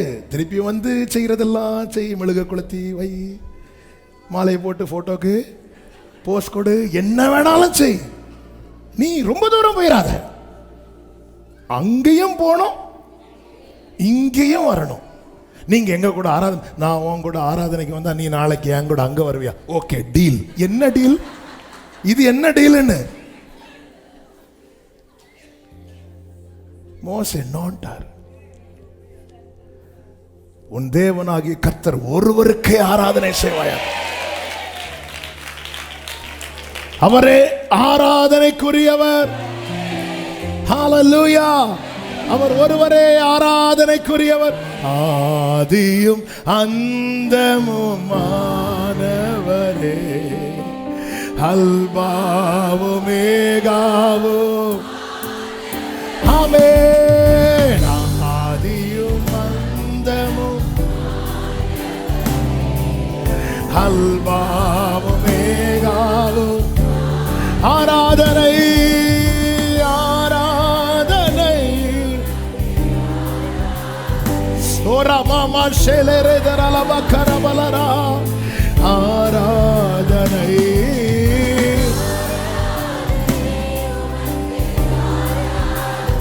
ஆமென். அதுக்கப்புறம் பார்வோன் விடல. அவன் சொல்றான் 10வது அதிகாரம் அதனுடைய 24வது வசனத்துல, பார்வோன் மோசையை கூப்பிட்டு, நீங்கள் போய் கர்த்தருக்கு ஆராதனை செய்யுங்கள், உங்கள் ஆடுகளும் உங்கள் மாடுகளும் மாத்திரம் நிறுத்தப்பட வேண்டும். அதாவது நீ போய் பண்ணதெல்லாம் பண்ணிக்கோ, கரெக்டா வரிய கொடுத்துரு. பண்றதெல்லாம் பண்ணிக்கோ. வருஷத்துக்கு ஒருக்கா நாங்க புக்கோட வருவோம், நீங்க கவரோட அனுப்பி விடுங்கள். எங்களுக்கு நீங்க ஆராதனைக்கு போறதை பத்தி எல்லாம் கவலையே கிடையாது. பாவம் இந்த பார்வோன், என்ன நல்ல மனசு. இன்னாங்கய்யா மோசே நோண்டார். அதுக்கு மேல இன்னொரு வார்த்தை கூட சொல்றாரு பாருங்க, 10:11 புருஷராகிய நீங்கள் போய், அதாவது நிறுத்தி பார்த்தா முடியல, கடைசியில் சொல்ல நீங்க போங்க, குடும்பத்தை கூப்பிட்டுறாதீங்கன்றா. சில வீட்டில் அப்படிதானே, நீ போறேன்னா போ, பிள்ளைகளை கூட்டிட்டு போயிடாத. சரி ஆண்டவரே எனக்காவது, எங்க நீங்க உறுதியா நின்னுட்டீங்கன்னா கர்த்தர் இறங்கிடுவாருங்க. மோசே எகிப்திலிருந்து புறப்படும் போது ஏதாவது ஒரு ஆடையாவது மாடையாவது வச்சுட்டு போனாரா? இல்ல. ஆண்டவரே வெளியே வரும்போது, அதாவது நீர் எனக்கென்று தந்த ஒன்றுமே சத்துருவின் பிடியில இருக்கவே கூடாது, இருக்கவே கூடாது, இருக்கவே கூடாது. இதுதான் அவனுக்கு வெறி. அவன் புறப்பட்டு வரான். இப்ப அவன் புறப்பட்டு வரும்போது கர்த்தர் என்ன செய்கிறார் தெரியுமா? 14வது அதிகாரம் 19வது வசனத்துல, அப்பொழுது இஸ்ரவேலரின் சேனைக்கு முன்னாக நடந்த தேவதூதனானவர் விலகி அவர்களுக்கு பின்னாக நடந்தார். அவர்களுக்கு முன் இருந்த, அடுத்த வசனம், அது எகிப்தியரின் சேனையும் இஸ்ரவேலரின் சேனையும் ராமுழுதும் ஒன்றோடு ஒன்று சேராதபடி அவைகள் நடுவில் வந்தது. இப்ப கர்த்தர் எங்க இருக்கிறார் தெரியுமா? சென்டர்ல வந்துட்டார். என்ன ஆண்டவர் இது? ஆண்டவர் திடீர்னு நடுவர் ஆயிடுவார். இப்ப ரெஃபரி யாருதான்? இதுவரை எங்க கூட இருந்துட்டு ஃபைட்டுன்னு வந்தது அவர் எங்க போயிட்டாரு? சென்டர்ல வந்துட்டாரு. என்ன ஆண்டவரே, சரி விசில் அடிச்சு ஸ்டார்ட் பண்ண வைக்க போறீங்களா? ஏன் நடுவாக வந்தார்? நல்லா புரிஞ்சுக்கோங்க. பொதுவாக யார் சென்டர்ல இருப்பாங்க தெரியுமா? அங்க இருக்கிறதுல யாரு பெரியவங்களோ அவங்க தான். அங்க இருக்கிறதுல யாரு பெரியவங்களோ அவங்க தான். இந்த பக்கத்துல மோசே உண்டு, ஆரோன் உண்டு, எல்லா ஜனங்களும் உண்டு. இந்த பக்கம் பார்வோனுடைய மொத்த சேனையை உண்டு. எத்தனை பேர் வந்தாலும் பெரியவர் அவர் மட்டும்தான். பெரியவர் அவர் மட்டும்தான். பெரியவர் அவர் ஒருவர் மாத்திரமே. இயேசு பெரியவரே, இயேசு பெரியவரே, இன்றும் என்றும் ஜீவிக்கின்ற. எதுக்கு இப்படி சொல்றேன்னா, பார்வோனை அவரை விட பெரியவனா பார்க்காத, அதே போல மோசையும் அவரை விட பெரியவனா பார்க்காத. சிலர் மோசையை பெரிய ஆளா பார்ப்பாங்க. ஐயோ இவர் மட்டும் இல்லைன்னா போச்சு, மோசை நீ காணாடு போண்டாவா. எத்தனை மோசைகள் கதையை முடிச்சு விட்டுருக்கிறாங்க. ஹல்லேலூயா. ஆமென். எத்தனை பேர் இருந்தாலும், அதாவது சிலர் வந்து பார்வோனெல்லாம் பெரிய ஆளா பார்க்க மாட்டாங்க. பாஸ்டரை தெய்வம் போல, அந்த பாஸ்டர் கொஞ்ச நாள் கூட வாழ்ந்துட்டு போட்டு. சில சொல்லலாம், பாஸ்டர் நீங்க மட்டும் இல்லைன்னா போச்சு போ ஆண்டவரே. ஆமாம், ஆமென். அவர்தான், அவர்தான். எத்த தூதன் வந்து யோவானுக்கு தன்னை வெளிப்படுத்தி கொண்டிருக்கும் போது, பரலோக காரியங்கள் எல்லாம் வெளிப்படுத்தி கொண்டிருக்கும் போது, தூதனுக்கு முன்னாடி யோவான் இப்படி வணங்க போறான். தூதன், ஏன்னா தூதனுக்கு தெரியும் ஒருத்தன் மேல இருந்து டைவ் அடிச்சு விழுந்தது. வேண்டாம் வேண்டாம் வேண்டாம் வேண்டாம் வேண்டாம், ஏய் யாரு உனக்கு உதவி செய்ய வந்து. அதாவது தூதனுக்கெல்லாம் யாராவது வணங்க போனா தூதனுக்கு எப்படி இருக்கும் தெரியுமா? காலை தொட்டு கும்பிடுறது மாதிரி இருக்காது. அப்படி அந்த தூதனுக்கு, ஏன்னா மேல இருந்து பார்த்ததில்ல. அந்த லூசிபர் அப்படி டைவ் அடிச்சு விழுந்தத, வேண்டாம் விட்டுரு தயவு செய்து. ஆமென்.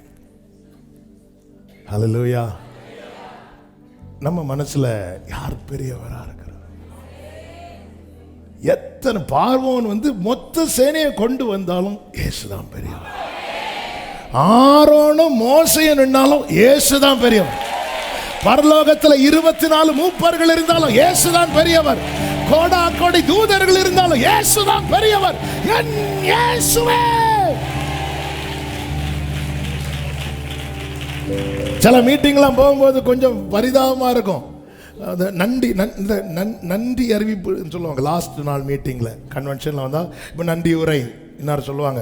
இந்த 3 நாள் கூட்டத்தை கர்த்தர் சிறப்பாக நடத்தி தந்ததுக்காக கர்த்தருக்கு நன்றியை தெரிவித்துக் கொள்கிறேன். ஒருத்தரும் அணங்க மாட்டாங்க, அப்படி இருப்பாங்க. இந்த 3 நாட்கள் வந்து நமக்கு வல்லமையான செய்தி கொடுத்த பாஸ்டர் ஓன்னு கை தட்டுவாங்க. ஏங்க எப்படி நம்ம கெட்டு இருக்கிறோம் பாத்தீங்களா? இந்த 3 நாட்கள் வந்து பாடல் ஆராதனையை சிறப்பித்த அவ்வளவுதான், கைத்தட்டு நிக்காது. நம்ம பல நேரத்தில் எத்தனை இந்த பக்கம் பார்வோனும், அந்த கூட்டத்தில் பெரியவன் பார்வோன், இந்த கூட்டத்தில் பெரியவன் யாரு? மோசே ஆரோனும். எந்த கூட்டம் வந்தாலும் இணையில்லாதவன், இணையில்லாதவன், இணையே இல்லாதவன், இணையே இல்லாதவன், இயேசு ஒருவரே பெரியவர். அவர் நடுவாக நின்று யார் யாரை எங்க நிக்க வைக்கணுமோ அவங்கள அங்க நிக்க வைக்கிறார். இப்போ நல்ல கவனமா கேளுங்க. இதுல இப்போ நிக்க வச்சுட்டார். பார்வோனை ஒரு பக்கத்துல நிக்க சேராதபடி செட் பண்ணி வச்சுட்டார். இங்க இஸ்ரவேலை செட் பண்ணி வச்சுட்டார். இப்போ இந்த கரண்ட் சிச்சுவேஷன்ல யார் எஸ்கேப் ஆகிறதுக்கு நிறைய சான்ஸ் இருக்கு தெரியுமா? கர்த்தரா? ஏசப்பா. உண்மையிலே நம்முடைய சில பதில்களை பார்த்து கர்த்தர் எஸ்கேப் ஆகிறதுக்கு நிறைய வாய்ப்பு இருக்கிறது. யார் எஸ்கேப் ஆகிறதுக்கு நிறைய சான்ஸ் இருக்கு தெரியுமா? பார்வோம். ஏன்னா அவனுக்கு பின்னாடி ஓடலாம். இஸ்ரவேலருக்கு ஏங்க மீட்டிங் முடிந்து 1/2 மணி நேரம் அந்த செவருக்கு முன்னாடி போய் இப்படி நிற்கும். எப்படிங்க இருக்கும் நமக்கு? பின்னாடி பார்த்தா நீங்க இப்படி செவருக்கு முன்னாடி உங்களை அப்படி நிறுத்தி வச்சுட்டு பின்னாடி இப்படி கத்திய வச்சுட்டு ஒரு ஆள் நிற்கிறாங்க. எப்படி இருக்கும் நமக்கு?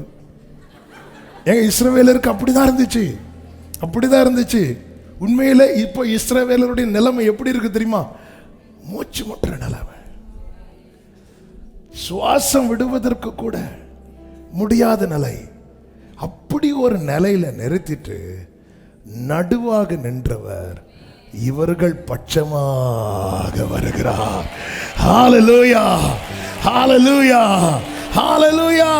அதன் அடையாளம் தான் அந்த 20வது வசனத்தின் பிற்பகுதியிலே சொல்லப்பட்டிருக்கிறது. அதாவது எகிப்தின் சேனையும் இஸ்ரவேலரின் சேனையும் முழுவதும் ஒன்றோடொன்று சேராதபடி அவர்கள் நடுவில் வந்தது. எகிப்தியருக்கு அது மேகமும் அந்தகாரமாய் இருந்தது, இஸ்ரவேலருக்கோ அது இரவை வெளிச்சமாக்கி. ஆண்டவர் என்ன நடுவில் நின்னா நீங்க நியாயம் எல்லாம் செய்யணும், அவர் நியாயம் செய்வார். அவருடைய நீதி என்ன தெரியுமா? அவருடைய ஜனங்கள் பக்கம் நிற்பது. என் ஆண்டவருடைய நீதி என்ன தெரியுமா? அவருடைய இரத்தத்தால் மீட்கப்பட்ட கூட்டத்தின் பக்கமாக நிற்பது. ஹalleluya. நம் பட்சமாய். ஆமென். இந்த மூச்சு முற்ற நிலைமை அடுத்து என்னன்னு வரும்போது அவன் இப்படிப்பட்ட இக்கட்டில் நம் பட்சத்தில் நிற்பாங்கன்னு நினைக்கிறவங்க கூட விலகிடுவாங்க. சிலர் சொல்லுவாங்க, அன்னைக்கு ஒரு சகோதரி வந்து ரொம்ப அழுதுட்டு சொன்னாங்க, அவங்களுக்கு ஒரு இக்கட்டான சூழ்நிலையில் ஒரு கேஸ் நடக்குது. அப்போ ஒரு அட்வொகேட்டு பார்த்து எடுத்து பேசி எடுத்து எல்லாம் ரைட்டு வரும்போது திடீர்னு அந்த அட்வொகேட் அந்த எதிர்பார்ட்டிகிட்ட காசு வாங்கி என்ன பண்ணிட்டாங்கன்னா கேஸுக்கு போக மாட்டாங்க, ஒன்றும் பண்ண மாட்டாங்க. இவங்களுக்கு வாய்க்கப்பட வேண்டிய காரியம் வாய்க்கப்படாமல் வந்து அழுது புலம்புறாங்க.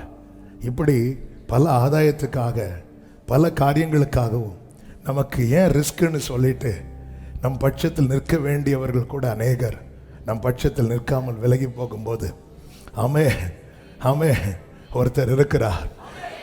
என் மேல தெளிக்கப்பட்ட ரத்தம் தெரியாம விழுந்தது கிடையாது, தெரிந்தெடுத்து விழுந்தது. தெரியாம விழுந்ததல்ல, தெரிந்தெடுத்து தெரிந்தெடுத்து தெரிந்தெடுத்து. ஹalleluya, ஹalleluya, ஆமென். பட்சத்திலிருந்து என்ன செய்தார் தெரியுமா? அந்த 24வது வசனத்துல இப்படி சொல்லப்பட்டிருக்கிறது, கிழக்கு வெளுத்து வரும் ஜாமத்தில் கர்த்தர் அக்கினியும் மேகமுமான ஸ்தம்பத்தில் இருந்து எகிப்தியரின் சேனையை பார்த்து அவர்கள் சேனையை கலங்கடித்து. நல்ல கவனி, கிழக்கு. அதை நேற்று இரவு மெடிடேட் பண்ணும்போது ஆண்டவர் இப்படி எழுத வைத்தார், இந்த இஸ்ரவேலருக்கு இப்பதான் உண்மையிலே ஒரு விடியலே வரப்போகுது. அதையும் ஒருத்தன் பின்னாடி தடுக்க வரான்.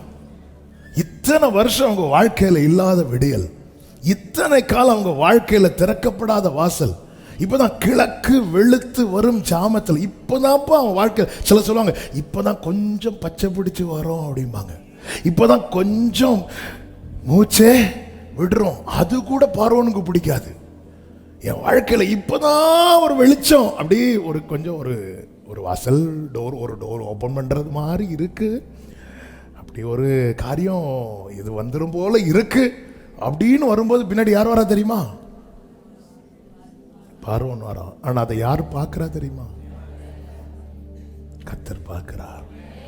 கர்த்தர் மேக ஸ்தம்பத்திலிருந்து என்னை பார்த்து பராமரிக்க மட்டும் செய்கிறவர் அல்ல, எனக்கு பின்னாக வருகிற பார்வோனுக்கும் பார்த்து செய்கிறவர்.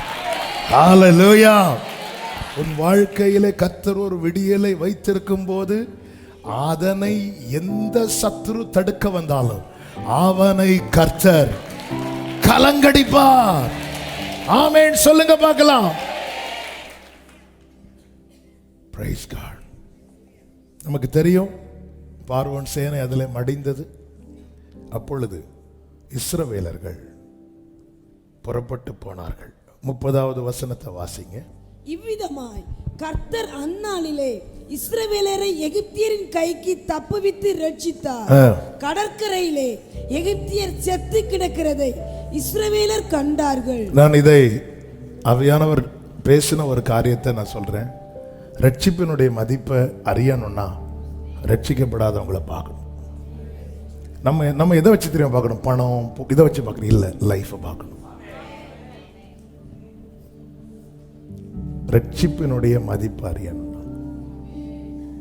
எங்க நீங்க ரட்சிக்கப்பட்ட ஒரே காரணத்தினால நிறைய பேர் சூசைட் பண்ணாம இருக்கிறாங்க.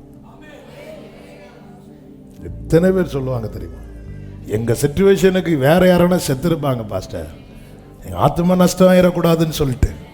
எத்தனை தற்கொலைகள் இருக்கிறது. அதான் அடிக்கடி சொல்லுவேன், நம்ம பிரச்சனையெல்லாம் ஒரு பக்கத்தில் எழுதிட்டு இந்த தற்கொலை பண்றவங்க பிரச்சனையெல்லாம் இன்னொரு பக்கத்தில் எழுதிட்டு ரெண்டையும் கம்பேர் பண்ணி பாருங்க. நம்ம எல்லாம் வருஷத்துக்கு ஒரு வாட்டியாவது இல்லை சார் இல்லை. ஆண்டவர் ரட்சித்தார். அதாவது ரதம் குதிரை இருந்தும் நிற்க முடியாதவன், ரதம் குதிரை இருந்தாலும் யாருக்கு நிற்க முடியல, அந்த இடத்துல இஸ்ரவேலர்கள் எப்படி போனாங்க தெரியுமா? நடந்து போனாங்க, நடந்து போனாங்க. சக்கரம் கலண்டது, ஆனா இஸ்ரவேலருடைய கால் வீங்கவில்லை. ஆமென். சக்கரம் கலண்டது, ஸ்டெப்னி மாத்துறதுக்குள்ள தண்ணி வந்து மூடி போட்டது, ஆனா இஸ்ரவேலருடைய கால்.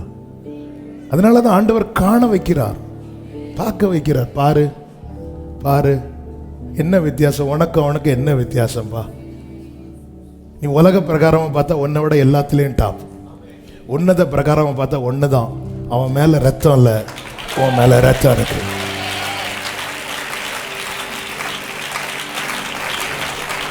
ஆட்டுக்குட்டியானவரே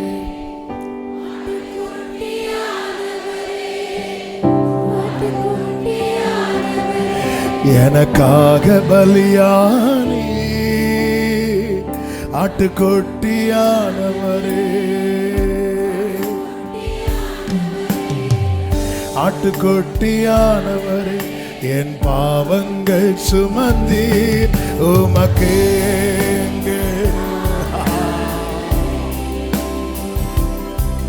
உமக்கே உமக்கே உமக்கே.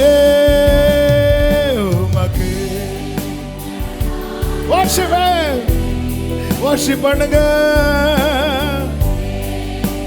முடிந்தால் 2 கைகளை உயர்த்தி இயேசுவே இயேசுவே இயேசுவே ஆட்டுக்குட்டியான எங்கள் இயேசுவே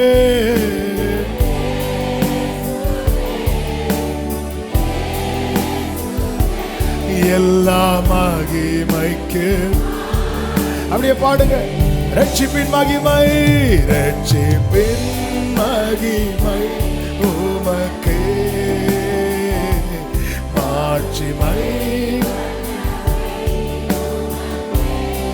ஆமே ரட்சிப்பின் glory. Hallelujah. ஐந்தாவதாக 4 காரியத்தை சொன்னேன். தீர்மானிக்கிறார், செயல்படுத்துகிறார், நடுவாக நிற்கிறார். 4வது நம் பட்சமாய் சாய்கிறார், நம் பட்சமாய் சாய்கிறார். 5வது ஆர்ப்பரிக்க வைக்கிறார். ஹல்லேலூயா. அவன் எத்தனை பேர் நம்புறீங்க? என்னை ஆர்ப்பரிக்க வைக்கிறார். இந்த 15வது அதிகாரம் முழுவதும் இந்த 14, 15 இன்னைக்கு வீட்டில் போய் நல்லா மெடிடேட் பண்ணுங்க, நல்லா தியானிச்சு. ஆமே. அவங்க எப்படி பாடினாங்க தெரியுமா? மகிமையாய் அவர் வெற்றி சிறந்தார். அடுத்து சொல்றாங்க, குதிரையும் குதிரை வீரனையும் கடலிலே தள்ளினார். 4வது வசனம், பார்வோனின் ரதங்களையும் அவன் சேனையும் சமுத்திரத்திலே தள்ளிவிட்டார். இஸ்ரவேலரை தள்ளி கொண்டு போனார். அப்படிதான் இருக்கும். முன்னாக இருந்த மேகஸ்தம்பம் விலகி பின்னாக வந்துட்டுனா, நம்ம வண்டி பிரேக் டவுன் ஆச்சுன்னா இறங்கி பின்னாடி போறது எதுக்கு? பஸ்ல ஏறி போறதுக்கா? இல்ல, தள்ளி கொண்டு போறதற்கு. இஸ்ரவேலரை தள்ளி கொண்டு போனார், பார்வோனையும் அவன் சேனையும் தள்ளிவிட்டார்.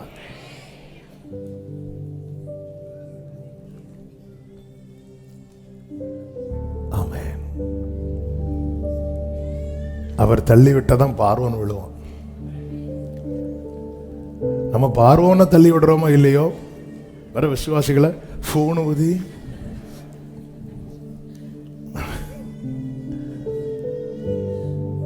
சிலரும் கொஞ்ச நேரம் நின்று பாப்பா, விழலைன்னா இவர் வேற கை எடுக்க மாட்டார்.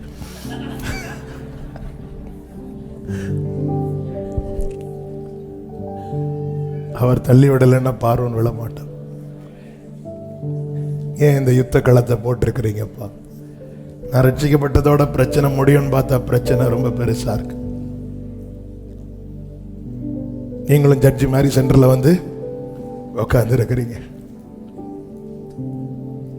ஆண்டவரே, ஏன் இந்த பார்வோன் இப்படி இருக்கிறான்? எவ்வளோ கேள்விகள். என்ன நீங்க ஒரு இடத்துல கொண்டு வந்து நீங்க தான் நிக்க விட்டுருக்கிறீங்க. முன்னாடி பார்த்தா அடைப்பு, பின்னாடி பார்த்தா கத்தி. எனக்கு திரும்ப முடியலப்பா, மூச்சு முட்டுதுப்பா. ஒன்னதானே ஆர்ப்பரிக்க வைக்க போறேன், துதிக்க வைக்க போறேன். இந்த யுத்தத்தில் நடந்தது என்ன தெரியுமா? இந்த ஒரு வார்த்தையை சொல்லி நான் ஜெபிக்கிறேன். 15வது அதிகாரம் 9, 10 தொடருவேன், பிடிப்பேன், கொள்ளையாடி பங்கிடுவேன். அடுத்த வார்த்தையை பாருங்க, என் ஆசை அவர்களிடத்தில் திருப்தியாகும், என் பட்டயத்தை உருவேன், என் கை அவர்களை சங்கரிக்கும் என்று பகைஞன் சொன்னான். பகைஞனுடைய ஆசை என்ன தெரியுமா? நீ சாகணும், நீ இல்லாம போகணும். அவனுக்கு 1000 இருந்தாலும். ஏரோதின் மனைவி அந்த தன் மகளிடத்துல ஏரோதுக்கு முன்னாடி ஆட வச்சுட்டு அவன் கேட்கிறான், உனக்கு ராஜ்யத்துல பாதியை கேட்டான். எவ்வளோ பெரிய ஆசீர்வாதம் இல்லை, ஆனால் அது வேண்டாம் எங்களுக்கு, யோவனுக்கு தலை தான் வேணும். ஆமான் கையில ராஜா முத்திர மோதிரத்தையே கழட்டி கொடுத்துட்டாரு. அதை விட அவனுக்கு என்ன பெருசு தெரியுமா? இந்த மொர்தெகாய இப்படிதான் இருக்கிறான். இவங்களெல்லாம் விட மாட்டாராண்டவர். அவன் சாகணும், அவன் இல்லாம போகணும், அவன் அழியணும். இந்த இடத்துல தான் இந்த 14வது அதிகாரத்தில் கர்த்தர் அனுப்பின காற்றை குறித்து என்ன சொல்லப்பட்டிருக்கு தெரியுமா? 14:21 அப்பொழுது கர்த்தர் முழுவதும் பலத்த கீழ்காற்றுன்னு சொல்லியிருக்கு. இங்க ஜனங்க அதை எப்படி பாடுனாங்க தெரியுமா? 15:10 உம்முடைய காற்றை. கைகளை உயர்த்தி ஆமென் சொல்லு. உம்முடைய காற்று. ஆமென். ஹல்லேலூயா. காத்திருக்கிறவர்களை டிஸ்டர்ப் பண்றவனை இல்லாமக்க கர்த்தர் ஒரு காத்த வச்சிருக்கிறார். உம்முடைய காற்று. ஏன்னா அந்த காற்றுல அது நார்மலான ஒரு காற்றுனா எல்லாருக்கும் சேதம் வந்திருக்கும். ஆனா இஸ்ரவேலர்ல ஒரு நபருக்கு கூட ஒரு சேதம் இல்லாம மொத்தமா பார்வோனின் சேனை இல்லாம ஆச்சுன்னா அது கர்த்தருடைய காட்டு. அப்போ இந்த யுத்தத்துல நேற்று நைட்டு இந்த மெசேஜ் எடுக்கும்போது ஒய்ஃப்கிட்ட சொன்னேன், ஆண்டவர் சத்துருவனுடைய திட்டத்துல மண்ணள்ளி போட்டார். உடனேவா தண்ணியை தானே ஊத்துனார். ஆமா, நம்ம ஊர் லாங்குவேஜ்ல சொன்னேன். ஏன்னா கடல் அவர்களை மூடி போட்டது. அப்ப அங்க பார்வோனை மட்டும் மூடல, அவன் என்னெல்லாம் நீ வேற உன்னை ஆள வச்சு என் ஆசை அவனில் திருப்தியாகும், அவர் ஆசை என்னில் திருப்தியாகும். அவன் ஆசை அல்ல, அவன் ஆசை என்ன தெரியுமா? நான் அடிமையா இருப்பது. அவர் ஆசை என்ன தெரியுமா? வாசியுங்கள் 17வது வசனம், 15-17. நீர் அவர்களை கொண்டு போய் கர்த்தராகிய தேவரீர் வாசம் பண்ணுகிறதற்கு நியமித்த ஸ்தானமாகிய உம்முடைய சுதந்திரத்தின் பர்வதத்திலும் ஆண்டவராகிய தேவரீருடைய கரங்கள் ஸ்தாபித்த பரிசுத்த ஸ்தலத்திலும். அவருடைய ஆசை என்ன தெரியுமா? என்ன அங்க கொண்டு போகிறது. சத்துருவின் ஆசை என்ன தெரியுமா? என்னை இங்கேயே முடிப்பது. அவன் ஆசையை கர்த்தர் மூடி போட்டு அவர் ஆசையை என்னில் திருப்தியாக்குகிற என் தேவாதி தேவனுக்கு நல்ல கையை தட்டி ஆமென்.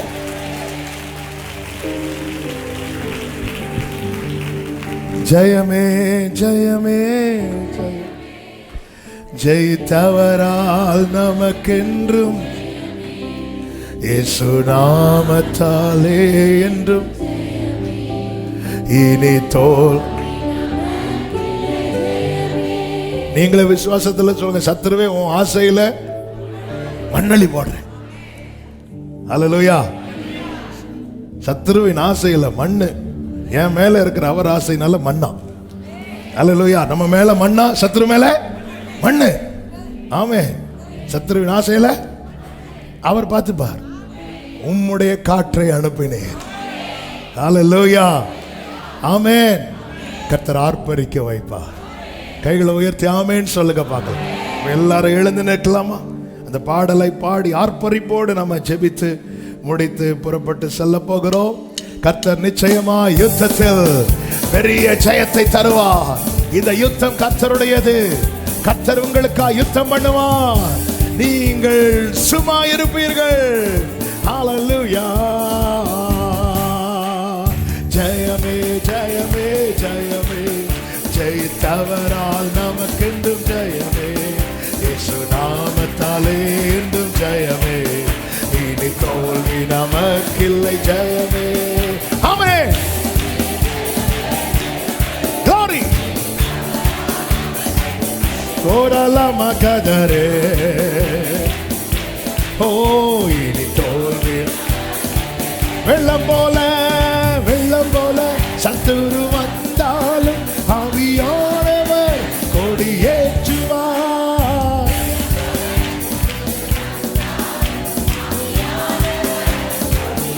ஆமென். தண்ணீர்கள் உடைந்து ஓடுவது போல் சத்துருவை சிதறடிப்பார். glory. ஆமென். ஜெயமே ஜெயமே ஜெயமே ஜெயித்தவரால் நமக்கென்று. அறிக்கை செய்யுங்கள், அறிக்கை செய்யுங்கள். glory. தோல்வி நமக்கில்லை. ஆமென். ஜெயமே ஜெயமே ஜெயமே. ஹல்லேலூயா. இயேசு நாமத்தாலே ஆமென். இனி தோல். மரணமே மரணமே உன் கூரங்கே, பாதாளமே உன் ஜெயமெங்கே. பாதாளமே ஓ சிலுவையில் இயேசு வெற்றி சிறந்தார். ஜீவன் நம் ஜீவனின் பலனவரே. ஆமென்.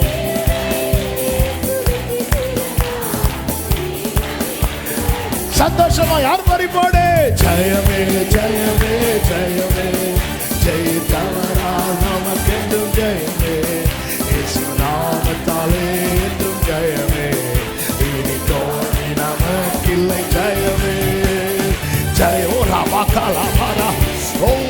ஒவ்வொருவரும் ஜெயத்தை சுதந்தரிப்பார்களாக, ஜெயத்தை சுதந்தரிப்பார்களாக. என்றும் ஜெயமே. எதிர்ப்புகள்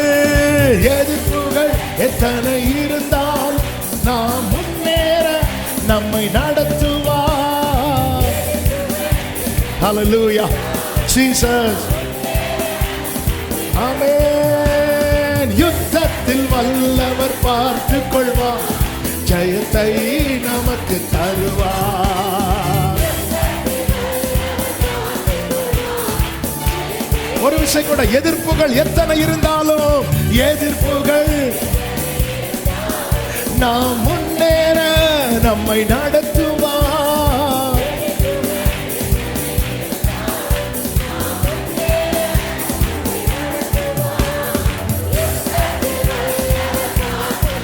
Hallelujah. யுத்தத்தில் வல்லவர் பார்த்துக் கொள்வார். எல்லா நல்ல கையை தட்டி ஜெயமே ஜெயமே ஜெயமே, ஜெயித்தவரால் நமக்கென்றும் ஜெயமே, இயேசு நாமத்தாலே என்றும் ஜெயமே, இனி தோல்வி நமக்கில்லை. ஜெயமே. ஓரல்லமா கரோ. ஆமென். இயேசு நாமத்தாலே என்றும் ஜெயமே, இனி தோல்வி. நல்ல கைகளை தட்டி ஆர்ப்பரிப்போடு ஜெயமே ஜெயமே, ஜெயித்தவரா ஜெயம். மகிமையாய் வெற்றி சிறந்த கர்த்தரை நீ மகிழ்ந்து பாட போகிறாய், நீ மகிழ்ந்து பாட போகிறாய். யுத்தத்தில் வல்லவர், யுத்தத்தில் வல்லவர். உனக்காக, உன் குடும்பத்துக்காக, உன் தலைமுறைகளுக்காக அவர் யுத்தம் பண்ணுவார், அவர் யுத்தம் பண்ணுவார். ஆமென், ஆமென். ஹalleluya, ஹalleluya, ஹalleluya. ரெண்டு கைகளை முடிந்தால், இல்லைன்னா ஒரு கையாவது உயர்த்தி, நீர் தீர்மானிக்கிறீர், நீர் செயல்படுத்துகிறீர், நீர் நடுவாக நிற்கிறீர், நீர் என் பட்சம் சாய்கிறீர், நீர் என்னை ஆர்ப்பரிக்க வைப்பீர், நீர் என்னை ஆர்ப்பரிக்க வைப்பீர். சபையே, அன்பு சகோதரா சகோதரி, இயேசுவின் நாமத்தில் உங்களுக்கு இந்த நற்செய்தியை சொல்லுகிறேன். உங்களை குறித்த சத்துருவின் ஆசை மூடி போடப்படும். உங்களை குறித்த தேவனுடைய ஆசை நிறைவேற்றப்படும், நிறைவேற்றப்படும். கர்த்தர் நிச்சயமாய் ஜெயத்தை தந்து இதை செய்து முடிப்பார். ஆமென், ஆமென், ஆமென். பரிசுத்த பிதாவே, நல்ல தகப்பனே, நன்றி நிறைந்த இருதயத்தோடு உம்மை துதிக்கிறோம், ஸ்தோத்தரிக்கிறோம். நிரத்தனை நல்லவர். இந்த உபவாச கூடுகையின் 2வது நாளிலே உங்க சமூகத்தில் எங்களை கொண்டு வந்து பாட, துதிக்க, ஆராதிக்க, செபிக்க வைத்தீர். எங்களை அறிந்து எங்க கூட பேசினீங்கப்பா. ஆண்டவரே, நீர் எங்களுக்காக அடிக்கப்பட்டவர் மாத்திரமல்ல, எங்களுக்காக சத்துருவை அடிக்கிறவராய் இருக்கிறீர். அதற்காக உமக்கு ஸ்தோத்திரம் ஆண்டவரே. ஒவ்வொருவருடைய வாழ்க்கையிலும் ஆண்டவரே ஜெயத்தை காணப்படும்.